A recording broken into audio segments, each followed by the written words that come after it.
Olá, seja muito bem-vindo ao Business, o programa da ABMC News que recebe principais executivos do país e entende como pensam, lideram e transformam os setores em que eles atuam. Hoje o nosso convidado é o Ramon Alcaraz, CEO da JSL, uma das maiores operadoras logísticas do Brasil e referência no setor quando falamos em inovação, eficiência operacional e crescimento estratégico.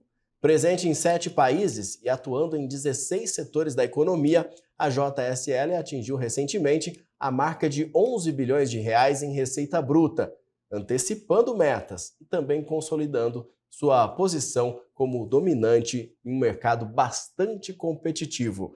Ramon, muito obrigado pela presença, seja bem-vindo. Obrigado, e que bom tê-lo aqui. O prazer é meu. A gente está falando também a gente vai aproveitar para abordar também os bastidores de uma operação que deve ser muito grande, né? A gente está falando de logística, a gente deve estar falando aí de desafios de digitalização também, e uma companhia que movimenta milhares de veículos e mais de 35 mil colaboradores pelo país. Quero começar com essa informação exatamente, como né? Ter uma companhia tão grande e conseguir se comunicar e conseguir integrar e interagir todos esses colaboradores e todos esses números importantes. Bom, é um desafio realmente grande, né? Não só pelos 35 mil funcionários, mas temos mais de 200 filiais, como você falou, estamos em mais de 7 países. Mas, no fim, tudo se resume à gestão de pessoas, né? Eu acho que, na vida, o que a gente faz é gerir pessoas. Então, o mais importante é essas pessoas estarem imbuídas do mesmo propósito, porque no fim eu converso com os meus líderes conversam com os seus líderes com os seus líderes e assim por diante. O importante é isso não virar aquela brincadeira do telefone sem fio. Eu dar uma determinação e lá na ponta ser completamente diferente. Aí a gente não vai ter bons resultados. O segredo é você ter a mesma comunicação para todos e todos imbuídos do mesmo objetivo, do mesmo propósito.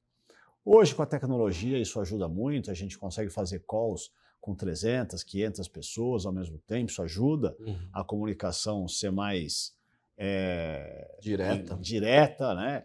Mas eu vou muito às filiais, às unidades, mas nós somos uma empresa de gente. Nós não fabricamos nada, a gente presta serviço. Então, é fundamental que as pessoas tenham o mesmo objetivo. Eu acho que é isso, né? E agora eu queria uma linha do tempo e também para a gente entender como é o negócio da JSL. Foi fundada em 1956 e tem uma trajetória, portanto, extensa e vitoriosa, né? Já que é uma das empresas que resistiu a tantas crises, a tantos movimentos que a gente viu no país. Eu queria que você explicasse um pouco mais sobre o modelo de negócio, como que funciona e uma linha do tempo em relação a essa fundação. Legal. Bom, como você bem falou, é uma empresa de quase 70 anos, né? É uma empresa, uma das mais longevas do segmento. Ela, como a grande maioria das transportadoras no Brasil, foi fundada por um imigrante português, o senhor Júlio Simões, da onde vem o nome. E começou com uma oportunidade que é com a Companhia Suzano, e é nosso cliente até hoje, uma das maiores companhias de celulose do mundo, inclusive. Na época era uma companhia de papel e começou com um caminhão, com 2, e assim foi crescendo. A empresa teve ela começou com uma diversificação de negócio na década de 90, já com a vinda do Fernando Simões, filho do senhor Júlio Simões, que já entrou na empresa e começou a diversificar. De lá saiu vários segmentos, saindo só de um ou 2. Hoje estamos em mais de 16 segmentos da economia, eu já comento um pouco sobre isso. Lá também começou a nascer a diversificação de negócios, então locação de carros, hoje é a Movida, locação de caminhão sem operação, que é a Vamos, e o grupo foi crescendo. Em 2010 fez o primeiro IPO, que hoje é a Simpar, depois a Movida, e em 2010, a JSL, como companhia de logística, fez o IPO e algumas aquisições. A empresa ela é a maior empresa do segmento desde 2001, então são mais de 20 anos mantendo essa hegemonia. E isso é importante não só pelo tamanho, mas a resiliência. Como você falou, o Brasil é um país desafiador, porque a gente passa por crises econômicas, a gente passa por crises de alta de juros, a gente passa por vários outros problemas e a gente precisa saber navegar bem sobre isso, né? Um dos grandes segredos da empresa foi a diversificação de segmentos, como eu comentei, são 16 segmentos da economia.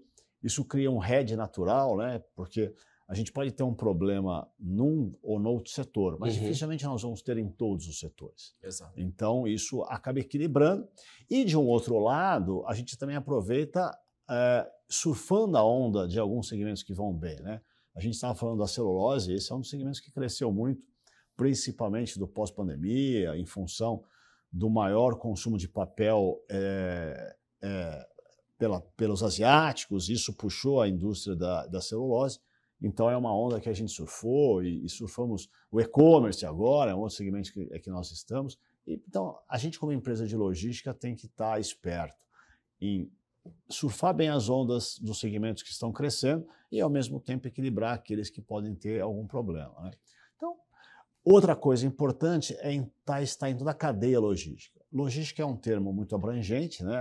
Logística nada mais é do que a arte de transformar matéria-prima em produto entregue no consumidor, né? Então, hoje a gente está muito acostumado a fazer uma compra virtual, né? Lá do nosso quarto, e a gente tem uma tendência a achar que o produto ele meio que cai do céu, né? Vem sozinho. A gente não para e pensa como aquilo foi possível, né? Sim. Cara, a gente tem que lembrar que aquilo já foi matéria-prima um dia, foi para a indústria primária secundária, armazém, transportou, armazém menor, até chegar a gente, né? A compra é virtual, a entrega e o produto é físico, né? Isso tudo é logística.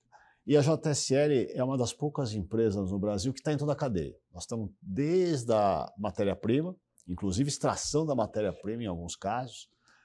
Por exemplo, a gente faz a extração da matéria-prima da bauxita, que é a matéria-prima do alumínio, passando pela indústria primária, passando pela movimentação interna, pelo transporte, pela armazenagem, até o e-commerce, até o last mile. Então, nós estamos em toda a cadeia logística, além de estar em 16 segmentos da economia. Muito interessante, não sabia dessa informação. Então, está presente ali em todas as fases, né? Em todas as fases, do processo. Exato.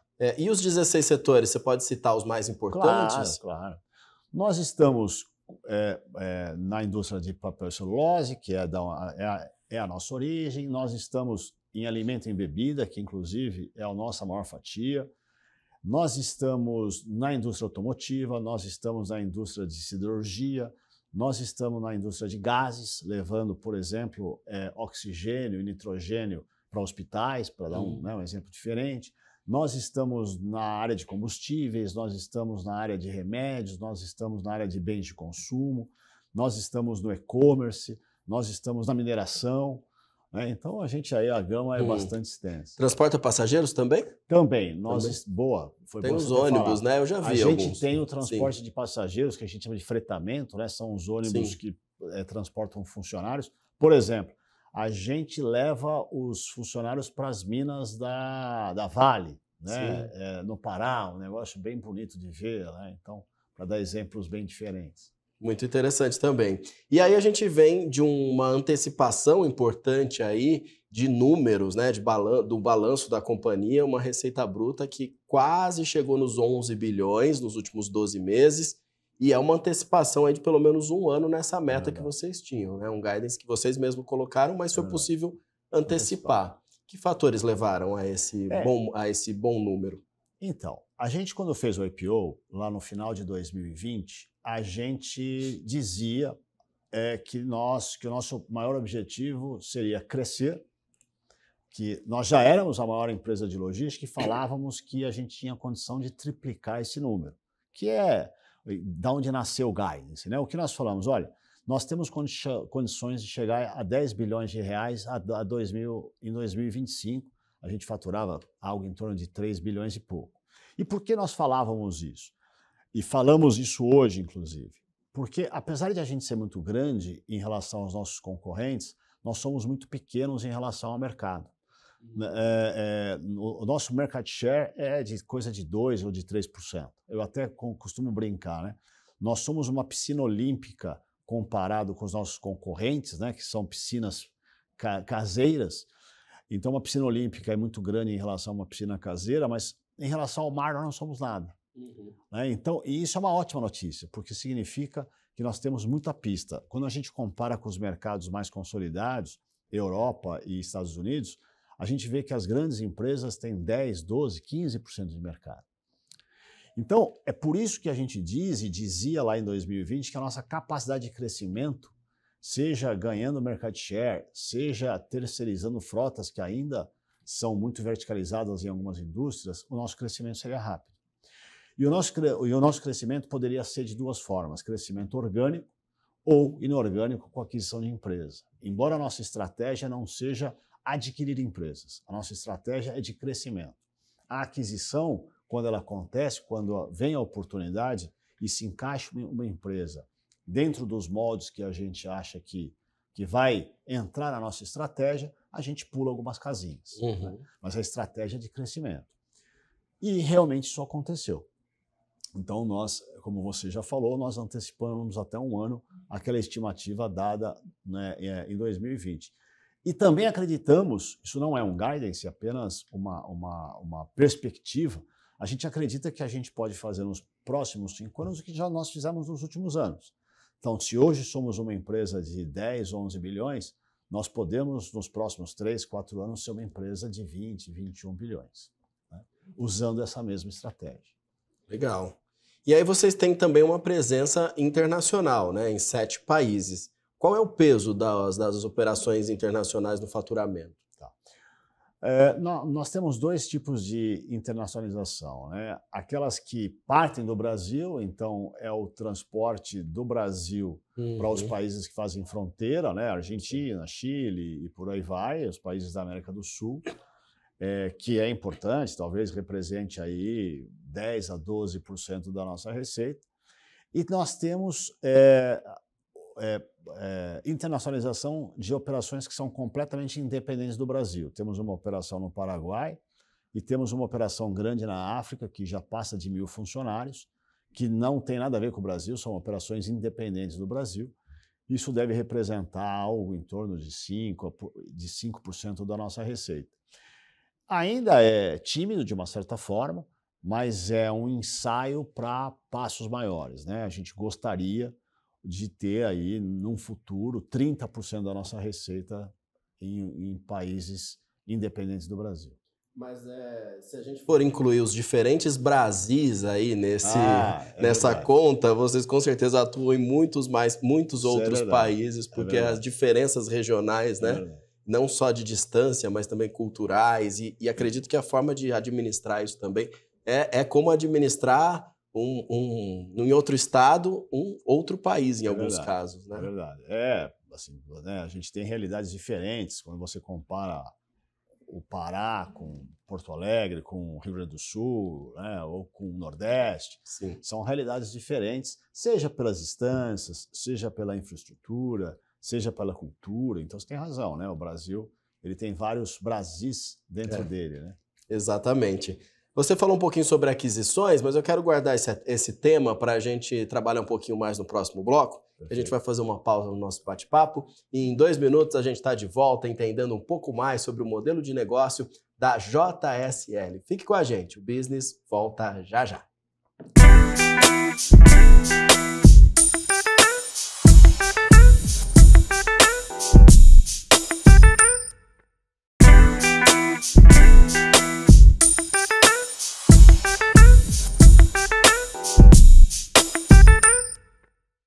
Estamos de volta. Obrigado pela sua companhia aqui no Business, na programação da BMC News. Hoje estamos recebendo o Ramon Alcaraz, CEO da JSL, empresa do ramo de logística. Então a gente estava falando a respeito dessas aquisições brevemente no bloco anterior, mas a gente notou aí, né, acompanhando inclusive as últimas notícias, que a JSL tem feito aquisições relevantes, principalmente depois de 2020. Como que vocês avaliam, né, esses novos ativos? Qual o critério que vocês usam na hora de fazer essa aquisição? Então, veja, tudo nasce da nossa estratégia. A nossa estratégia, como eu falei no outro bloco, é crescer, aproveitando essas janelas que a gente entende que o Brasil oferece, por ser um mercado tão fragmentado. A gente também entende que com todos esses cenários adversos da economia que nós tivemos nos últimos anos, isso fragiliza algumas empresas e não deixa de ser uma oportunidade para a gente. Mas a nossa estratégia é crescer e aumentar a nossa segmentação e entrar em especialidades diferentes da que nós temos. As aquisições, elas entram dentro dessa estratégia. Então, quando nós encontramos uma empresa que ou está num segmento onde a gente não atua, ou que a gente atua timidamente, uma empresa média, uma receita entre 500 milhões e 1 bilhão, com uma boa gestão, onde o motivo da venda seja a sucessão, e ela se encaixa ao nosso negócio em valores, e, obviamente, chegamos a um valor que seja justo para ambas as partes, deu match. Legal. Aí acontece a aquisição. E a gente compra empresas, eu sempre digo o seguinte, a gente paga justo pela empresa de hoje, mas a gente não está comprando a empresa de hoje, a gente está comprando a empresa de amanhã. É aquela empresa que nós vamos pôr capacidade de investimento e ela vai voar. Não porque nós demos alguma capacidade dela crescer, nós só demos injeção financeira, o potencial estava lá. Então, vamos dar exemplos, né? Quando a gente pega aí a Fadel, que é da onde eu vim, né? Eu sou fundador de uma das empresas que foi vendida para a JSL, então posso falar bem, né? Então, quando eu vendi a Fadel para a JSL, ela já tinha know-how, ela já tinha capacidade, faltava o quê? Faltava capacidade de investimento, mas o potencial estava lá. A Fadel, quando eu vendi, era uma empresa, lá em 2020, era uma empresa de 400 milhões de anos. A Fadel é uma empresa de 1 bi 200. Né? Inclusive a Fadel, que está na África do Sul, no Paraguai. E trouxe para a JSL uma especialidade, distribuição urbana.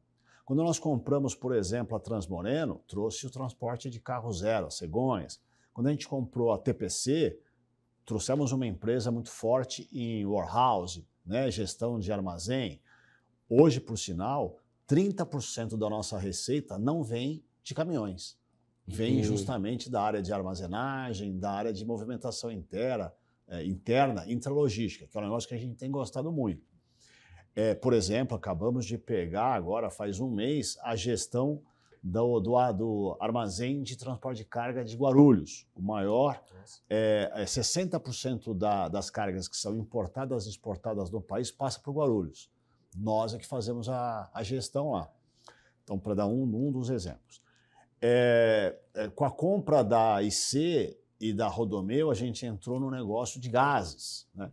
Então, essas empresas que nós adquirimos, elas nos impulsionam em receita, metade da nossa receita hoje vem pelas adquiridas, e, além disso, leva a gente para segmentos onde a gente não estava. Mas o importante, essas empresas cresceram o dobro, o triplo nesse intervalo de tempo, justamente por essas características que eu falei. Eram empresas que já tinham potencial, faltava uma injeção de investimento, né? Eu brinco, faltava coragem, né? Sim, sim. E aí elas vão. Então, é isso que a gente quer. Empresas que vão unir ao nosso negócio, porque diferente de uma indústria que muitas vezes compra e absorve, nós não absorvemos.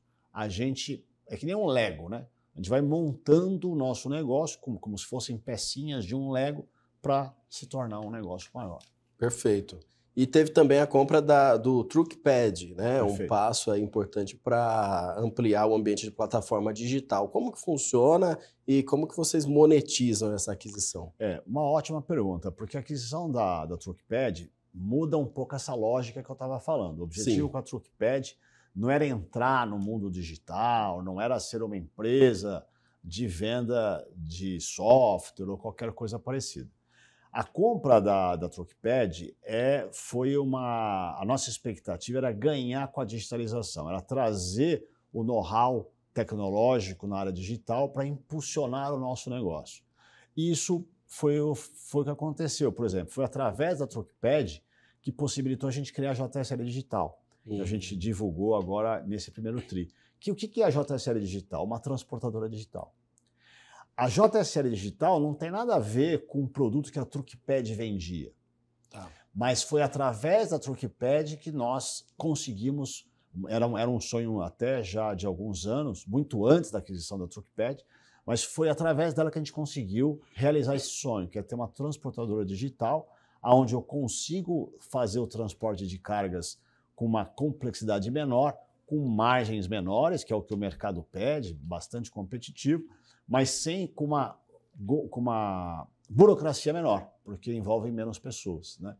E aí eu consigo ser competitivo nesse mercado, né? Isso é o JSL Digital. A Truckpad, por outro lado, ela tem lá seu produto, que muitas vezes até concorre com a própria JSL.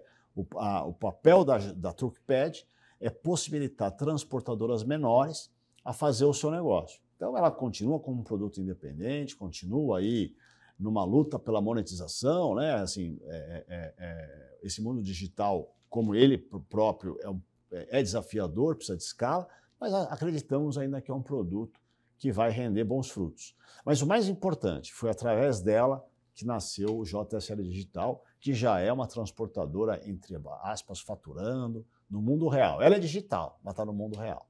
E os desafios na área, né, de automatização, de digitalizar exatamente a logística no Brasil? Tem muito gargalo no setor, essa questão da infraestrutura ainda pode pecar em muitos pontos. Como que você considera esses grandes desafios aí, como superá-los?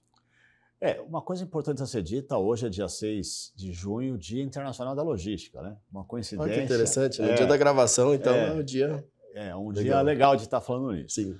A logística tem muitos desafios, né, no Brasil e no mundo, mas falando de Brasil, a gente tem problemas de infraestrutura, falta rodovias, falta ferrovia, falta terminais intermodais, enfim, poderíamos ficar horas falando sobre isso. Mas qual é a parte cheia do copo?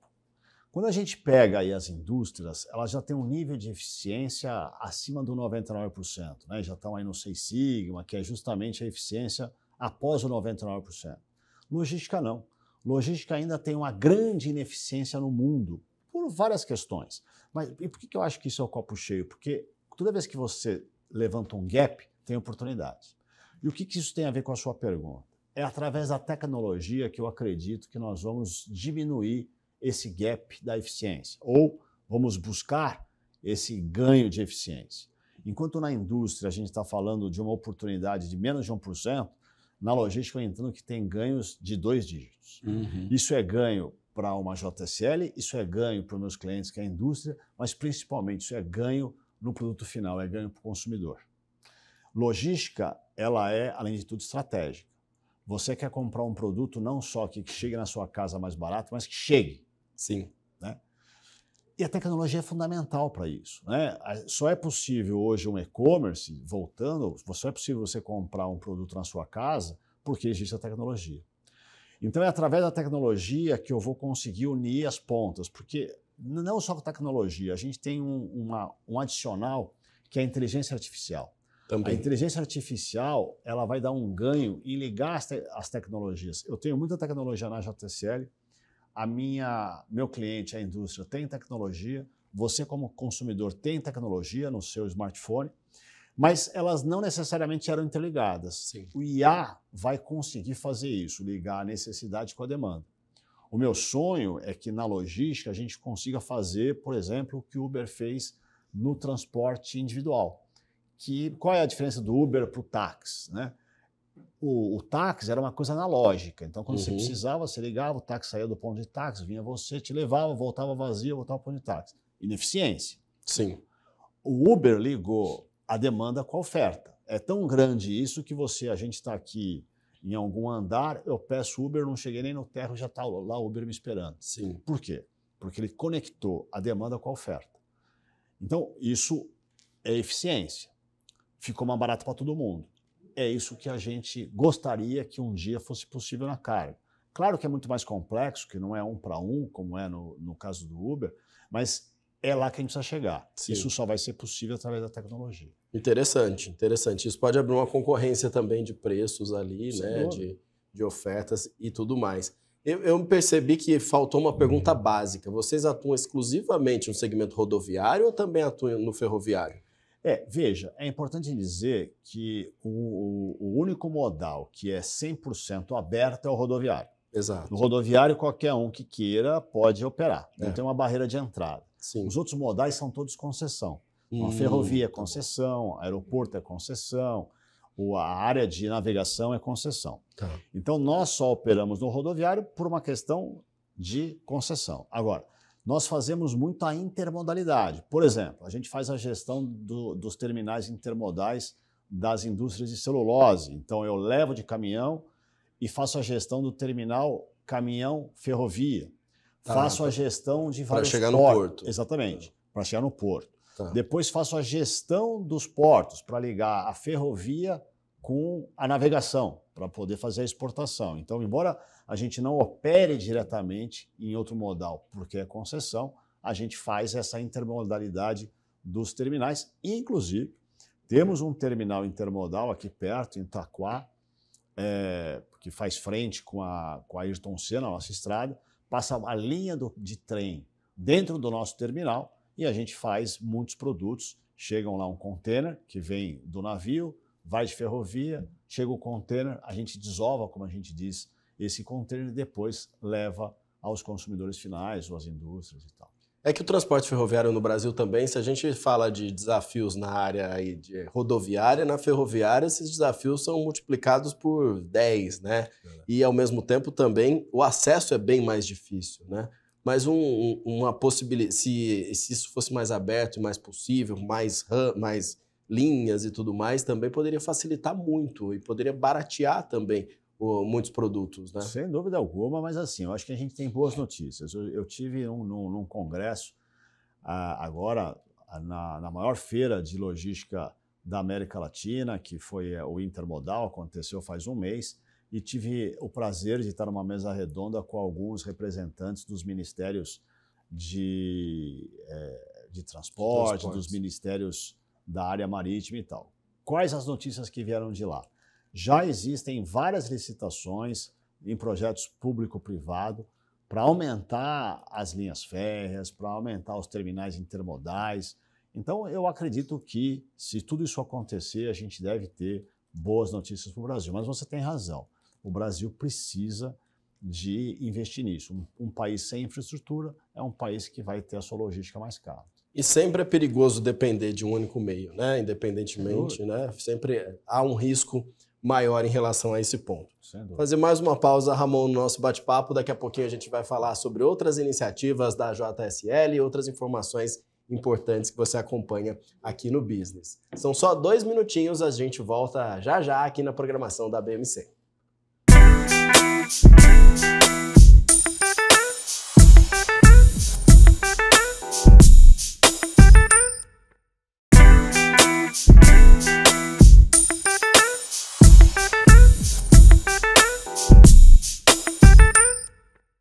Já estamos de volta, você está acompanhando o Business aqui na BMC News, hoje falando um pouco sobre o tema de logística com o CEO da JSL, Ramon Alcaraz. Queria falar um ponto com você a respeito exatamente sobre a preocupação com acidentes, né? Porque a gente está falando de um transporte predominantemente rodoviário, rodovias desafiadoras, veículos grandiosos, né? E como é que é para vocês esse trabalho de redução de acidentes? Como vocês trabalham esse ponto justamente com os colaboradores? É verdade, você tem razão. 35 mil funcionários, é muita responsabilidade devolver para as famílias as pessoas íntegras como chegaram para trabalhar, né? Então, esse é um compromisso não só social, mas um compromisso como um todo, né? Embora a gente tenha vários problemas, como você disse, no Brasil, conhecidos como infraestrutura, estradas muitas vezes em condições não ideais e por aí vai. A JSL roda, para vocês terem uma ideia, 1 bilhão de quilômetros por ano, né, em todo esse Brasilzão. Mas eu diria para você que o desafio maior não é esse. Nosso desafio maior é trabalhar com a cultura de segurança. Nós, como brasileiros, não temos uma cultura de segurança como tem na Europa. Qual é a prova disso?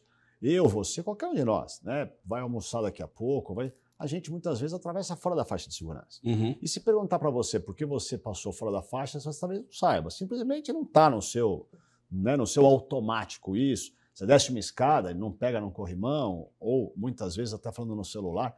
Isso é da nossa cultura. Né? Por quê? Porque a gente não foi educado desde criancinha dessa forma. Você vai para a Suíça, você vai para a Alemanha, você vê o contrário disso. As pessoas simplesmente operam com segurança de uma forma automática. Uhum. E por incrível que pareça, se você visitar, como eu visitei fábricas lá, você muitas vezes vai ver ambientes que aparentemente são menos seguros, e são. Por quê? Porque as pessoas já têm uma cultura de segurança. No Brasil, a gente precisa fazer o inverso. Então, só de você criar sistemas, às vezes muito simples, com plaquinha, com sirene e tal, você já começa a obrigar as pessoas, de uma forma mecânica até, a ter uma cultura de segurança. Vou dar exemplos.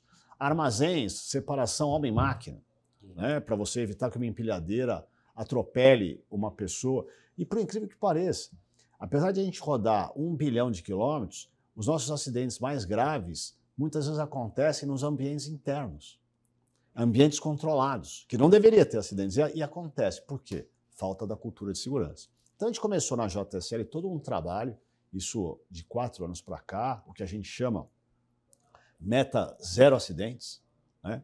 Talvez seja uma meta difícil de atingir com tanta gente, mas a gente tem que se aproximar muito de lá. A gente parou de medir, inclusive, acidente por taxa relativa, como é muito comum. Taxa de acidentes por hora trabalhada. Eu falo, não quero saber isso. Eu quero saber quantas pessoas se acidentaram. Sim. Porque o que são importantes são as pessoas individualmente. Começamos, para você ter uma ideia, nós fazíamos 500 relatos de fatos inseguros. O que é um ato de fato inseguro? É o gestor passando pelos ambientes, puxa, aqui tem uma cena que pode causar um acidente. Isso tem um app para controlar. Hoje são mais de 12 mil relatos de fatos inseguros por mês. Aí você olha e muitas vezes resolve, porque às vezes até são simples, né?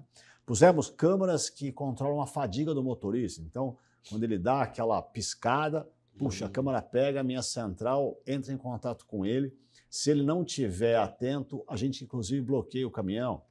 Tenho em rotas 24 horas por dia, muitas vezes fora de estrada, no transporte florestal, por exemplo, eu tenho salas que forçam ele a ficar atento. Então ele roda lá 300 quilômetros, é obrigado a parar, vai numa dessas salas, numa esteira com uma luz para que ele desperte. Faz testes, vê se ele está atento. Se ele não estiver atento, ele não pode pegar no volante. Enfim, poderia citar aqui vários exemplos. Mas o fato é, com a mesma infraestrutura do Brasil, a gente conseguiu, em 4 anos, reduzir 80% dos acidentes. Nossa, bastante.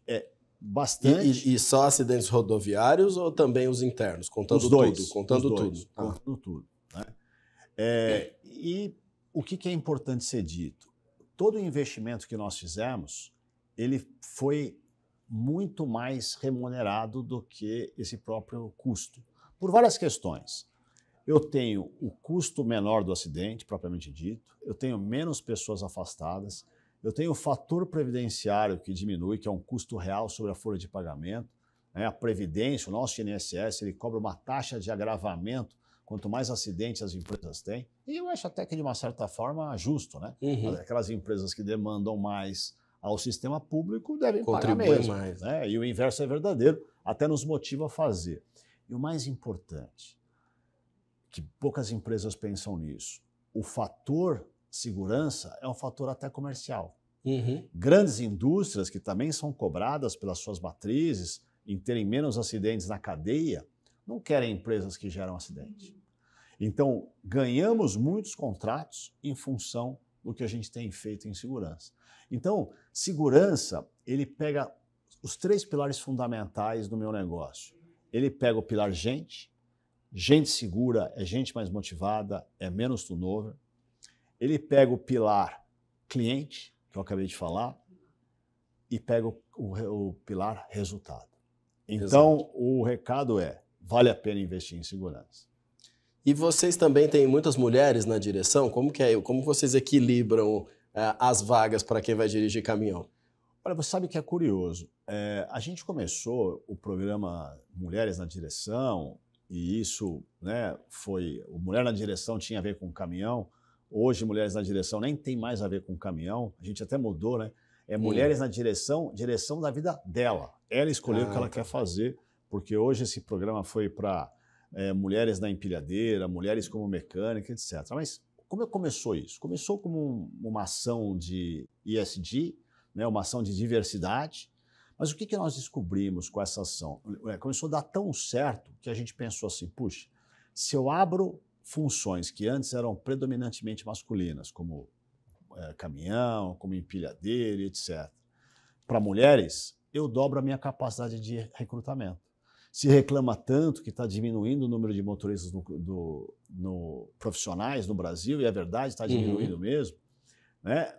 Se você abre para gêneros que antes não estavam, você está aumentando sua capacidade. Óbvio, precisa dar oportunidade, precisa dar treinamento.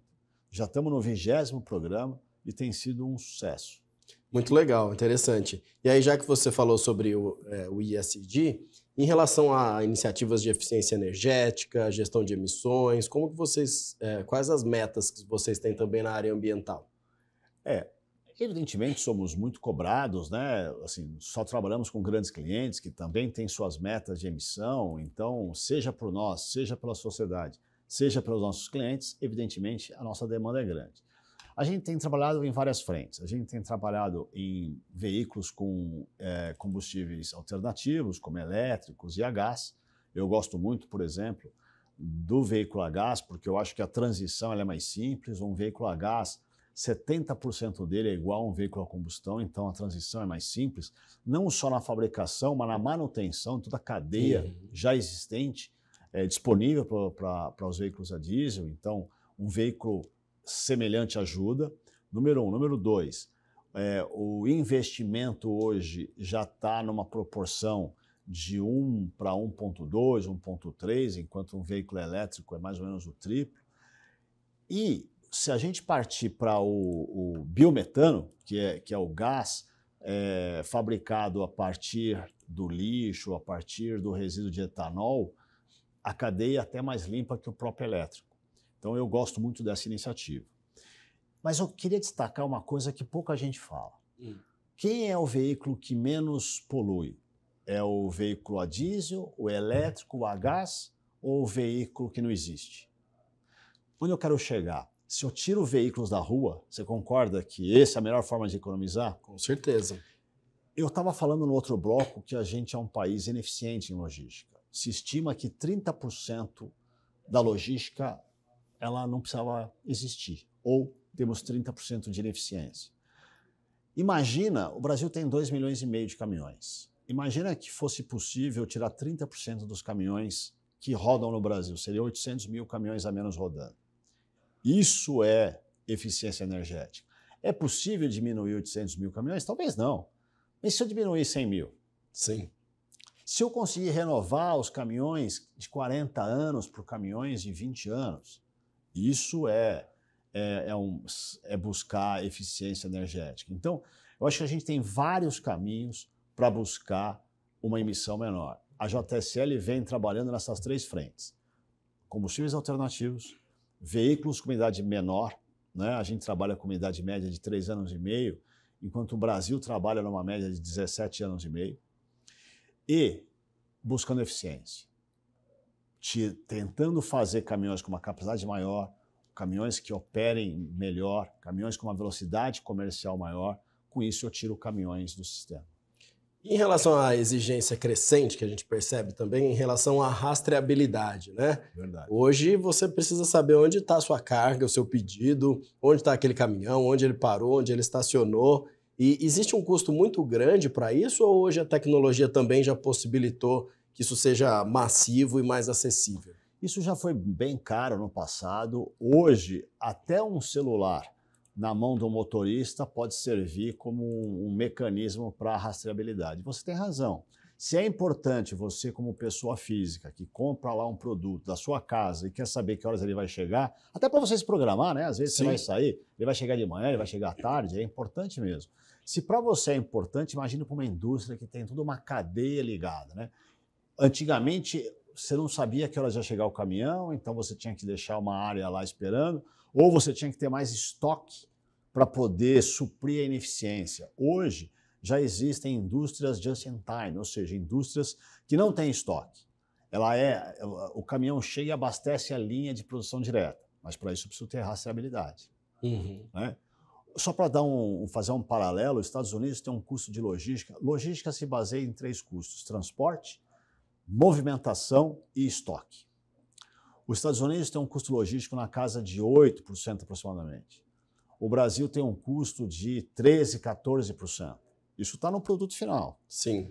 Parte disso é estoque. E parte desse estoque é pela imprevisibilidade da logística. Quanto mais rastreabilidade, mais previsibilidade. Quanto mais previsibilidade, menos estoque. Quanto menos estoque, menos custo logístico. Quanto menos custo logístico, produto mais barato. Dá para reduzir esse custo logístico nos próximos anos? Tem margem? Com certeza. Nós temos um gap.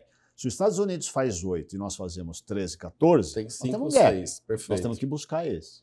Perfeito. Obrigado por enquanto. Vamos fazer mais uma pausa e no próximo bloco a gente volta para falar do futuro da companhia e o que vem pela frente. É o último intervalo aqui do Business. A gente volta já já.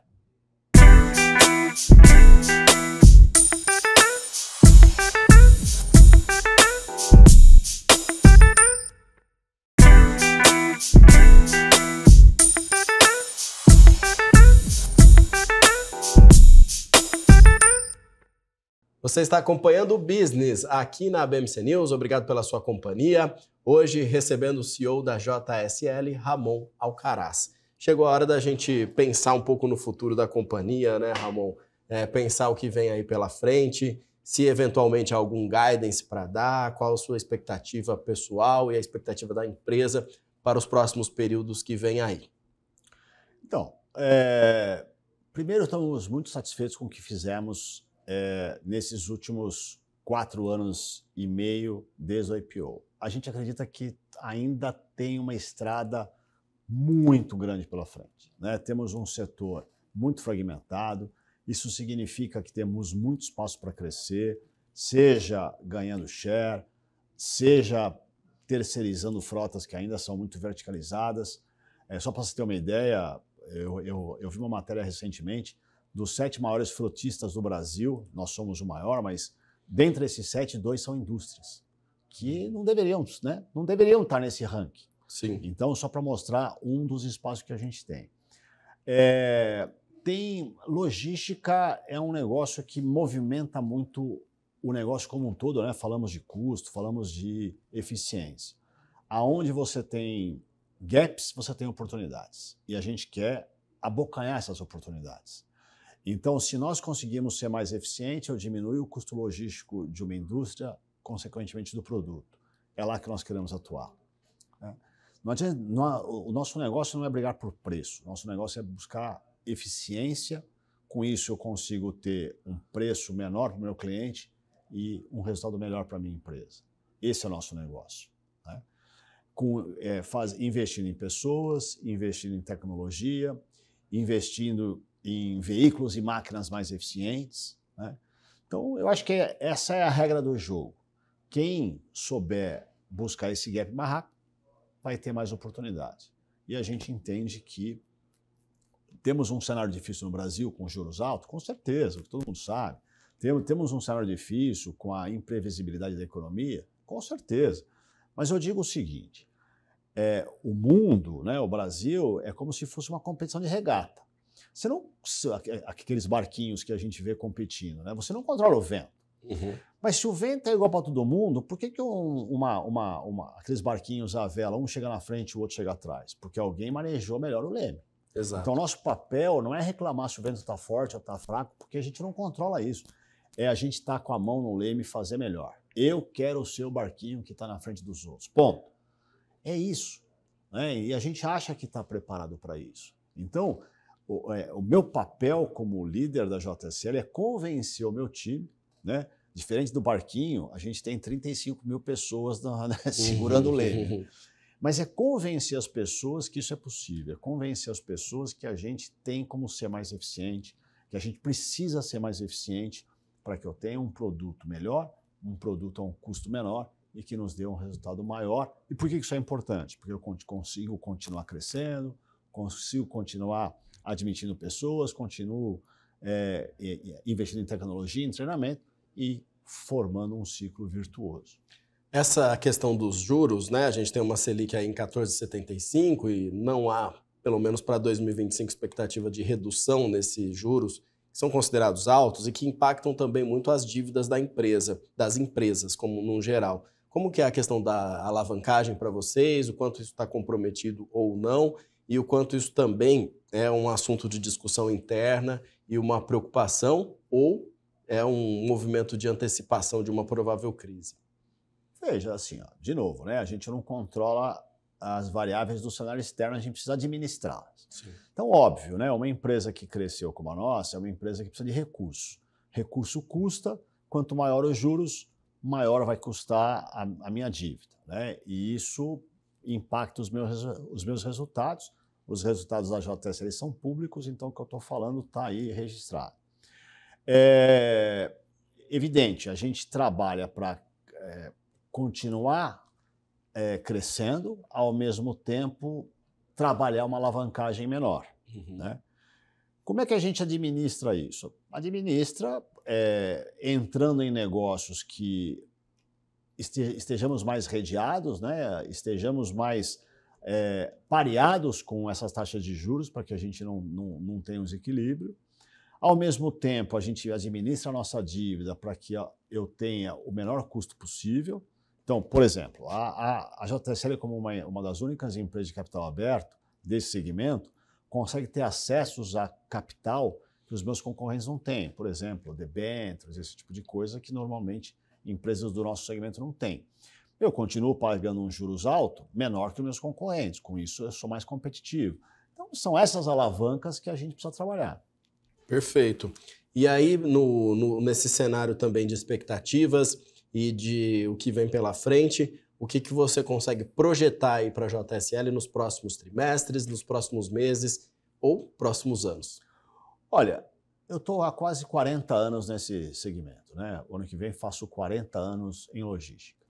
Se você me perguntar como é que foram esses 40 anos, eu vou dizer que todos foram difíceis, né? Sim. A gente teve Muda de tudo no a Brasil, dificuldade, né? né? Assim, o Brasil é um país maluco. Cara, mas olha quantas oportunidades nós tivemos, né? A JSL nesses últimos 60 anos, 20 anos, 10 anos, né? Qualquer período que a gente pegar, teve dificuldades. Agora, por outro lado, o Brasil é um país maravilhoso, né? Todo mundo disse que a gente ia ter uma crise econômica esse ano. Estamos aí, crescendo, a economia não está maravilhosa, mas está indo, mesmo com uma taxa de juros mais alta. Então, eu acho que o grande segredo é aproveitar as oportunidades. Ao invés de a gente ficar chorando, vender lenço, né, como diz o ditado. Mas é isso, é aproveitar as oportunidades. Né? Eu falei dos barquinhos, vamos dar um outro exemplo. Eu gosto de correr de carro de corrida. Eu digo o seguinte, quando chove, é muito mais difícil correr na chuva do que correr no seco. Mas não chove só para mim, né? Essa é a diferença. Eu não preciso correr na chuva igual correr no seco. Eu só preciso correr melhor que meus adversários. É isso. Preciso estar na pista, né? Controlar o volante lá para, na minha ansiedade, não rodar, porque vai ser pior. É isso. É ser rápido o suficiente, mas controlado para não rodar numa curva e continuar seguindo e, se possível, ganhar a corrida. E para a gente fechar, eu queria saber a sua opinião pessoal e seus propósitos pessoais também.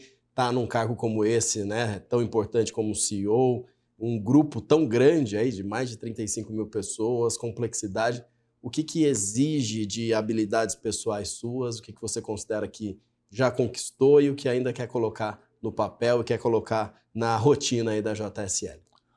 Olha, eu sou um apaixonado por gestão de pessoas, né? Eu sou um apaixonado por fazer as pessoas sonharem o mesmo sonho que eu.